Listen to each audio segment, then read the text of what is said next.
TV चैनलों पर आ रहे समस्त गुरुजनों एवं आदरणीय प्रधानमंत्री जी के श्री चरणों में सादर प्रणाम। मेरे प्यारे देशवासियों, अपने पिछले 2 वीडियो में मैंने आपको बताया कि ग्रहों का हमारे जीवन पर कितना प्रभाव पड़ता है। अच्छी ग्रहदशा के में सुख तथा बुरी ग्रहदशा में दुख मिलता है। अतः हमें प्रतिदिन सूर्य भगवान को ओम सूर्याय नमः कह के प्रणाम करना चाहिए। चंद्रदेव जब भी आकाश में दिखे ओम सोम सोमाय नमः कह के प्रणाम करना चाहिए। बृहस्पति के मंत्र ओम ब्रिंग बृहस्पति का नाम मंत्र का जाप 1 मिनट करना चाहिए। तो अमावस्या पर कोई अच्छा उपाय अवश्य करना चाहिए। बृहस्पति को बार को व्रत अपने इष्ट देव का रखना चाहिए, चाहे हम जिनकी भी पूजा करते हो। हमारी जन्म पत्री हमारे पिछले जन्म के कर्मों पर आधारित है। मैं आपको 7 उदाहरण के माध्यम से इस बात को समझाता हूँ। सबसे पहले महेंद्र सिंह धोनी जो क्रिकेट खिलाड़ी हैं, ये पूर्व जन्म में एक महान क्रांतिकारी होंगे जिन्होंने लगभग 50 वर्ष भोजन वस्त्र परिवार धन की परवाह किए बिना देश सेवा की हो, भारत माता की जय हो। वहीं झारखंड में सबसे बड़े क्रांतिकारी रहे होंगे। इस जन्म में कप्तान के रूप में कई विश्व कप उन्होंने जिता दिए, जबकि इनसे पूर्व कई कप्तान उनसे अच्छे क्रिकेटर थे किंतु असफल रहे। ये भारत माँ का आशीर्वाद था। इन 7 उदाहरण मैंने किसी की हंसी नहीं उड़ा रहा हूँ, मैं आपको पिछले जन्म के कर्म का फल का महत्व समझा रहा हूँ। दूसरा उदाहरण बिहार की पूर्व मुख्यमंत्री राबड़ी देवी जी हैं। उन्होंने भी लगभग 50 वर्ष देश की सेवा की होगी, महान क्रांतिकारी रही होंगी वो भी पिछले जन्म में। इसलिए इस जन्म में 5 वर्ष बिहार की मुख्यमंत्री बनी। इतना ऊंचा पद तभी मिलता है जब हमने कोई महान काम किया हो पिछले जन्म में। इनकी शैक्षिक योग्यता भी बहुत कम है। तीसरा उदाहरण फिल्म अभिनेता अक्षय कुमार। उन्होंने लगभग 50 वर्ष व्रत रखे होंगे पिछले जन्म में तथा ऊपर वाले से यही हीरो बनने की इच्छा जाहिर की होगी। चौथा उदाहरण ऐश्वर्या राय बच्चन जी का है, जो सुंदर हैं, विश्व सुंदरी का खिताब जीत चुकी हैं। उन्होंने लगभग 40-50 वर्ष व्रत रखे होंगे और बहुत अधिक सुंदर बनने की इच्छा की होगी। सभी 7 उदाहरण में पिछले जन्म में किसी न किसी वो वाले व्यक्ति किसी भी धर्म के हो सकते हैं। ऋषि कपूर, स्वर्गीय ऋषि कपूर के बेटे पुत्र रणवीर कपूर के भीतर पृथ्वीराज कपूर यानी जो राज कपूर साहब के पिताजी थे की आत्मा है।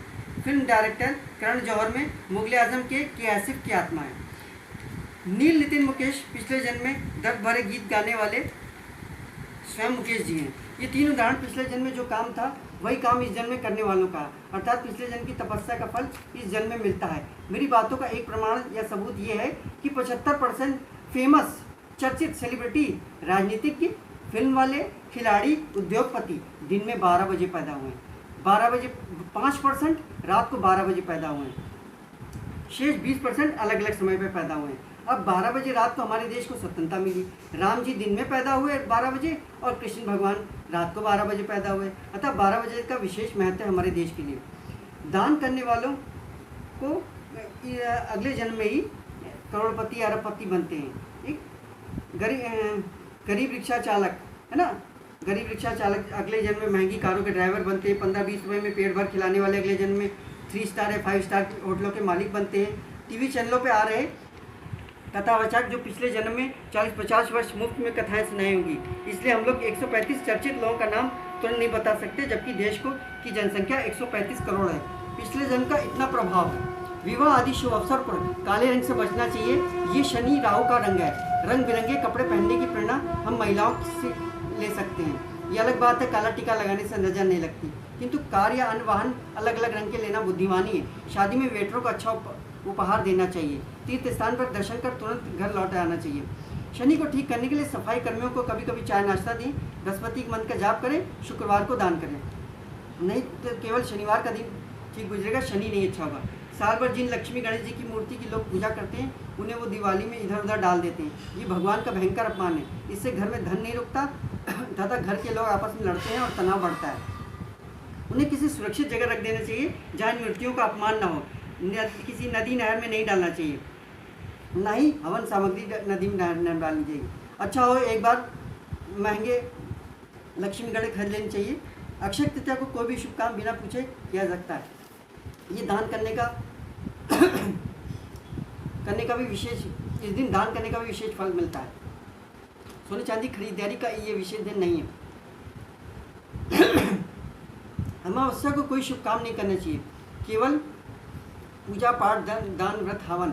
ना ही किसी को कर्जा देना चाहिए, ना ही कोई कार बाइक सोना चांदी आदि खरीदने चाहिए। कुछ लोगों को बेकार की पुरानी चीज़ें कबाड़ रखने का शौक होता है, ये अशुभ है।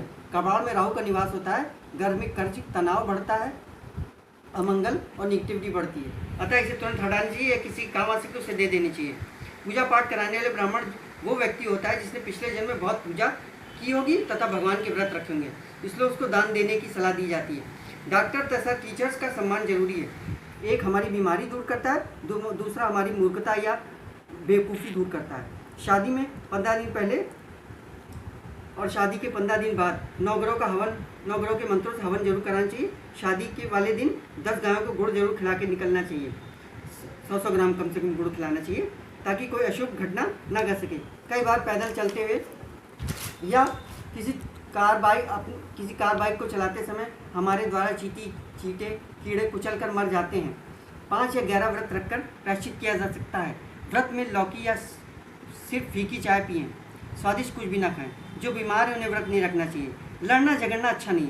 सीमा पर लड़ाई सैनिक शहीद होते हैं। चौराहे पर लड़ाई होती है तो किसी का सिर फूटता है तो किसी का हाथ। घर में लड़ाई होती है तो रिश्ते टूट जाते हैं। श्राप तथा आशीर्वाद का विशेष प्रभाव हमारे जीवन पर पड़ता है। जब दो दुखी व्यक्ति आपस में लड़ते हैं तो दोनों का श्राप एक दूसरे को लगता है।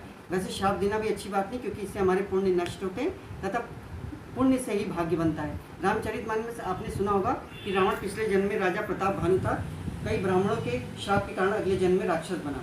राजा दशरथ जी की जवानी में श्रवण कुमार के माता पिता ने उन्हें श्राप दिया था, जो उन्हें बुढ़ापे में झेलना पड़ा, जबकि उन्होंने तीर जानबूझकर नहीं मारा था। उसी प्रकार भागवत जी में हम सुनते हैं कि पूतना राजा बलि की पुत्री थी, जिसने पिछले जन्म में उसकी जैसी भावना थी भगवान ने उसके साथ वैसा ही किया।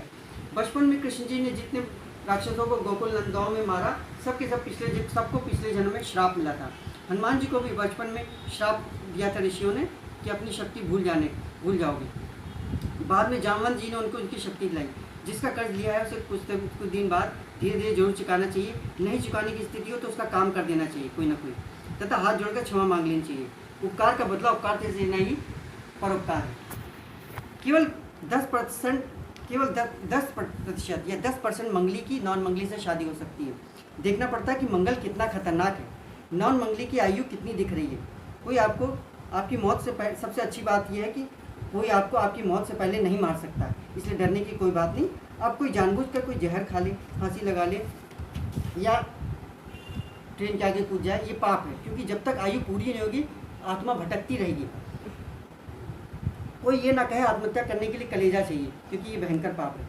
शाकाहारी लोग सितंबर से मार्च तक पिसी लौंग का प्रयोग जरूर करें, खासकर वे लोग जिन्हें सर्दी में सुबह नहाकर पूजा पाठ तथा नियम पालन करना होता है, क्योंकि इसके प्रयोग से जुकाम खांसी बुखार में लाभ पहुँचा। अतः 1/3 चम्मच पिसी लौंग चाय या दूध के साथ ले लेनी चाहिए। शरीर की कमजोरी तथा बड़ी बीमारी से छुटकारा पाने के लिए हर 6 महीने बाद अपने वजन के बराबर आटा चावल चीनी नमक दान करना चाहिए। इसे तुला दान कहा जा सकता है। राजा लोग अपने जन्मदिन पर अपने ज़माने में किया करते थे। शुगर तथा डायबिटीज़ के मरीज गरीबों को ग्लूकोज दान किया करें। किसी भी डेड बॉडी को घर में ज़्यादा देर नहीं रखनी चाहिए, इसे शमशान में पहुंचाने में घर के लोगों की और मृतक की भलाई है। 13वीं में सुंदरकांड रामचरितमानस भागवत जी कोई भी पुराण अपनी आर्थिक स्थिति के साथ दान करना चाहिए। बंदरों को घर से दूर खिलाना चाहिए, क्योंकि ये खतरनाक होते हैं। खाना बनाते समय उसे चखना नहीं चाहिए कि ये बुरी आदत है, तथा बने भोजन का भगवान को भोग लगता है। नाक में 2-3 बूंद सरसों का तेल दोनों नथों में डालने से जुकाम में राहत मिलती है तथा नींद अच्छी आती है। मुंह में पानी भरकर आंखों पर छींटा डालने से आंखें खुली रहती हैं, अन्यथा आंखें पलकें तुरंत बंद हो जाएंगी पानी डालते ही हमारे।